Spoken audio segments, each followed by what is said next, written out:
thanks. And thanks for introducing me as the boss of ODI. I shall certainly be relaying that message to staff. Oh, yes.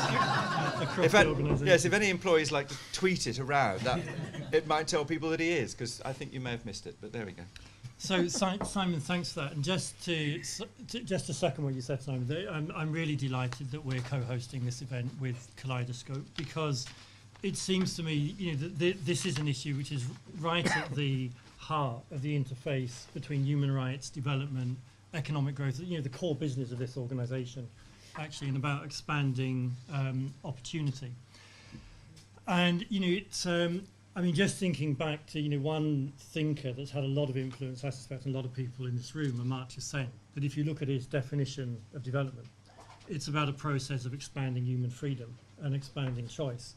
And it's hard to think of anything with the potential to undermine human freedom and undermine choice and opportunity than some of the currents we're currently seeing in different parts of the world on LGBT rights. It seems to me also that this is a really opportune moment to be having this discussion for a number of reasons, but partly because I think if you look at the general progress of LGBT rights, there are some parts of the world, with thanks to organisations that you set up and Kaleidoscope, where we're seeing extraordinary progress, actually, victories being won after very long struggles. There are other parts of the world where things are moving in the wrong direction.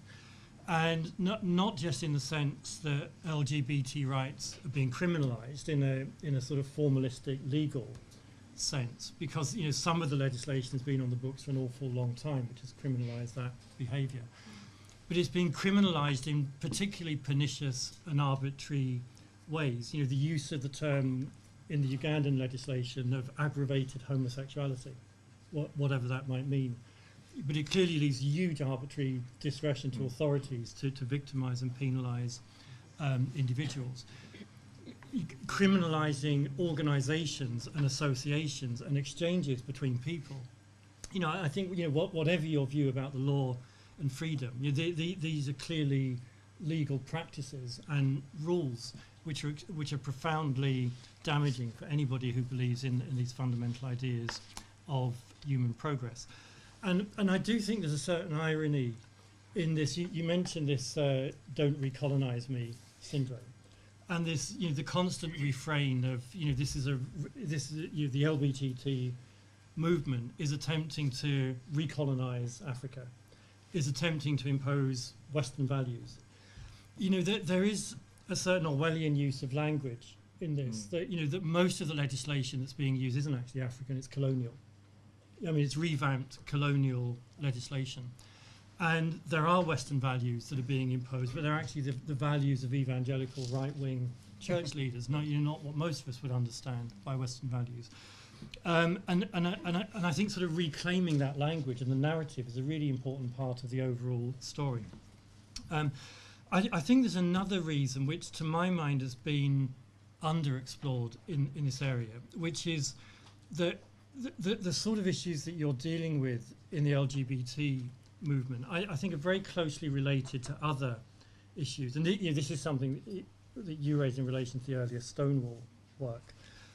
That when you narrow identity to the extreme degree that we see happening in some parts of the world around sexuality, it's a very small step to moving that sort of bigotry into other areas. Whether it's religious bigotry, ethnic bigotry, the colour of a person's skin. But this idea that you can define someone by one attribute, and that one attribute then defines them as an enemy or constrains their opportunity, is a profoundly dangerous thing in development more broadly. So I think we need to make that link to the wider development discussion, perhaps rather more than we've done so far. The specific question we're discussing today is whether aid can make a difference and whether donors can make a difference and how. And I'm really looking forward to the discussion. I'm a novice in this area, but just I guess my take on this would be there's a way not to approach it and a way to approach it. And I think the way not to approach it is the old style conditionality model. And for people who've worked on structural adjustment programs, IMF, World Bank programs in Africa and elsewhere going back to the 1980s and 90s, the traditional approach was that you advanced the loan and then you attach huge numbers of conditions to that loan. And if the government didn't comply, you would threaten the government with the withdrawal of the loan. And basically donors found themselves in this sort of repeat cycle. The government wouldn't do what they said they were going to do. But by that time, you've already invested very heavily in the program. So and the government know you're not going to pull out.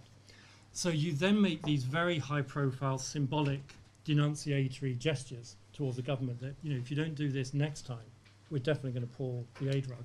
But you get trapped in exactly the same cycle. And there's a fancy way of looking at this. People do all sorts of game theory sort of stuff on this. That, if you're a government that doesn't want to do something in that type of relationship, what's your rationale and what motivates your behaviour? And the first thing is you want to bid up the price of doing the thing you don't want to do. And secondly, if possible, you want to resell the same thing over and over again. And there's actually a great study of Zambia in the 1990s where they essentially sold the same reform measure to the IMF about, I think, 25 times. And never did it. And never delivered. Or, you put a law on the statute books because the donors say if you don't put law on the statute books, you're not going to get any more aid, but then you don't actually implement or deliver on the law. So it's very hard to, there's a long and I think deeply inglorious history of using aid conditionality to try and leverage reform in various parts of the world.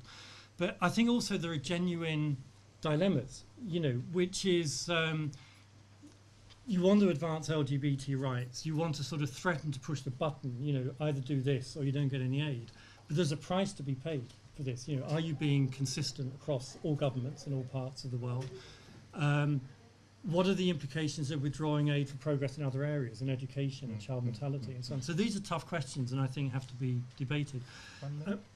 Sure, I'm going to finish. That said, I do think that donors have a huge potential, but not just by over-reliance on an aid conditionality toolkit. I think aid has to be seen as part of a wider set of measures, foreign policy measures and beyond. And it seems to me that the approaches that will yield the maximum returns in terms of what we're trying to achieve are informing public debates, are providing evidence. I think the World Bank has done a fantastic service looking at the economic cost to labour markets of this sort of prohibitive legislation.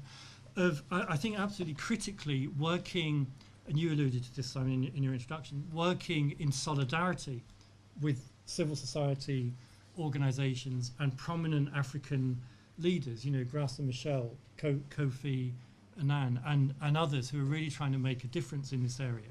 It's tough to make an argument that this is anti-African when you have Graça Machel behind it.